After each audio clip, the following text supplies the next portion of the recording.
Здравейте, приятели! Ето, че отново дойде време да ви представя нещо ново от Изперих.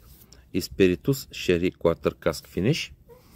Едно доста интересно уиски. Заедно с него пуснаха и ръжено уиски, което е от изцяло българска малцувана ръж, но то е бутилирано при 43% алкохолно съдържание. Отежало е в бъчви от страндженски дъб и после в бъчви от черница. И именно там се зачудих заради влиянието на черницата. Не знам как ще се отрази на уискито и малко направих една асоциация с ракия, която не ми е сила и не харесвам, честно казано, много. И затова си закупих на преордър Sherry Cask Finish, което е бутилирано на 47%.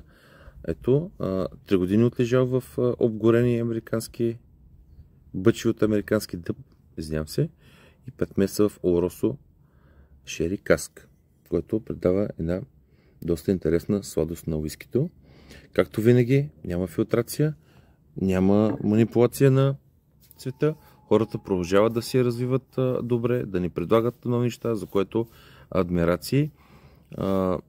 От предните релизи, които пуснаха, Марсала Каска не успя да ме впечатли, честно казано. Коментирал съм но пък за сметка на това коняк Каска ми допадна. Много подходящо беше за една приятна пура след работа. До тук моя фаворит от първите партиди. И сега ще стане въпрос за уискито, което е пред мен. Да видим дали ще измести първия релиз в моята лична класация. Ще го съчетая с една нискобюджетна пура. На пръв път странно, но готина, много приятна, беликозо. Приятна пуричка. Имам усещане, че се съчетаят добре. Нали? Страхотен цвят. Значи тези 50 литрови шери бъчви би трябвало да имат много сериозно влияние върху уискито, тъй като контакта на дестилата с дървото е много по-голям поради малкия размер на бъчвата. Направо от тук усетих аромата. Първото нещо, което е силно ароматно. Като взех бутилката, отсипах на няколко така мерки да го пробват. Единственият негативен коментар беше от един човек, който каза, че му е много сладко и много ароматно. Уискито не беше така, беше леко хладно. Сега в момента го изкарам от топло помещение, си е точно както трябва. Преди 2 вечери отпих 50 грама, така да направих си няколко записки, но може би беше стоплено с тайна температура, но над препоръчителните между 14 и 18 градуса от Изперих и може би там додаха малко повече аромати и ми се стори по-спиртно в началото, но не е някаква отпускаща спиртност, а е минимална. Все пак е бутилирано при 47% алкохолно съдържание, нека да не го забравяме.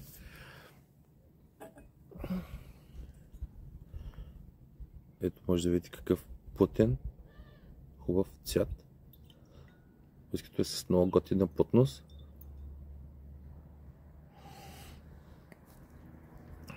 Приятен аромат, доста силен наистина, доста силно. Не мога да кажа, че е точно шери бомба. Усеща се влиянието на шерито. Усещам хубаво малцо влияние и спиртността е оставена на заден план. Естествено, има си ванилия, карамел. Американски дъбови бъчви са били силно обгорени. Сладко, шери влияние, както споменах вече. Усеща се една сладост като от червени плодове. Наистина сладко усещане.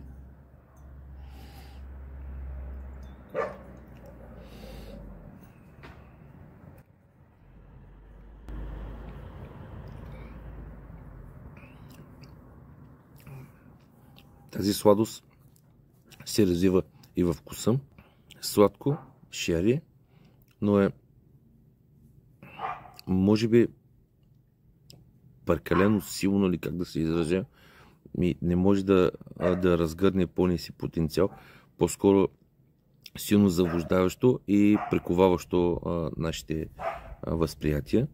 В вкуса има някакво напомнене за хубав коняк. Не знам защо така, нещо смокиня коняк ми се върти.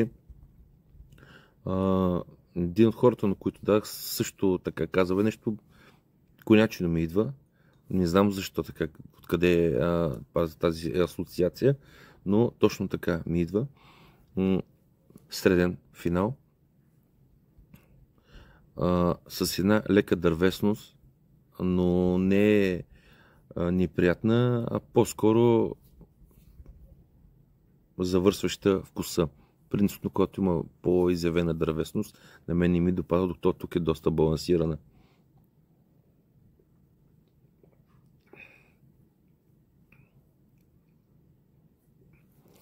Много интересна комбинация.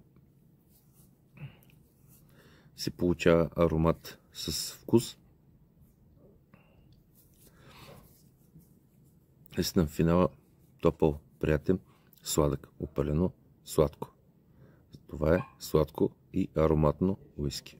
Сега ще му добавя и водичка. За съжаление си забравих пипетата, но така е, когато правя ревюта, когато ми е готино и искам да опитам дадено уиски. Не си правя някакъв план предварително, защото ще си развива приятното усещане. Идеята е да се наслада, да предам тази наслада на вас, да си направите една равносметка. Искате ли да пробвате, не искате ли? Не просто да представим някакво уиски и за това от време на време забравям да си взема някои от помощните средства. Даже още не съм запалил и пуличката, което предстои да направя, като си взема водичка да си сипя в чашката. Определено, когато е по-нормално, както те са написали от 14 до 17 градуса, е много по-приятно уискито. Като е студено е приятно, но не може да му се насладиш. Усеща се само в началото удрена лека спиртност и сладост, и после вече като се позагрее се усеща. В някакви обикновени чашки бях сипал, на дъното остана малко, просто накрая разви един страхотен аромат. Много готен, страхотно беше. Вечерта, в която си правих пробички, наистина стаята беше по-топло, прекалено ароматно ми дойде. Наистина сладко, готино, хубаво, но прекалено ароматно за моя вкус. И си казах, това уиски няма да върви така на маса, а ще е по-скоро за пура, след работа, да си насладиш 50 мл и нищо повече. Но сега, бидейки нормално охладено, мога да кажа, че много готино, много приятно уиски. Наистина на мен ми допада. На кантар съм между първия релиз и това, кое ми е фаворит. Може би и двете ще си ми останат фаворити. Нека да му добавя водичка, да видим как ще се развие. Налях водичката, запалих си пурата. Няма да дърпам пред вас, защото някои платформи доста реже трафика към клиповите, когато има консумация на алкохол и пушене на пури. Но няма как просто да ви говоря без да пробвам уискито, тъй че ще си понеса тези последствия. Все пак и до по-малко хора да достигнат клиповете, пак е нещо. Ето сега спиртността изчезна от аромата. Сладостта е по-балансирана. Не е така силно натрапчива, която може би блъсква някои хора. Доста по-приятно стана, като му добавих водичка. Нека да имам вкус.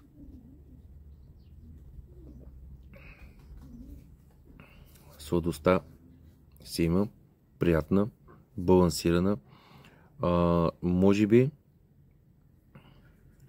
водата уравновеси уискито. Доста по-приятни и нормални вкусови аромати за възприятие.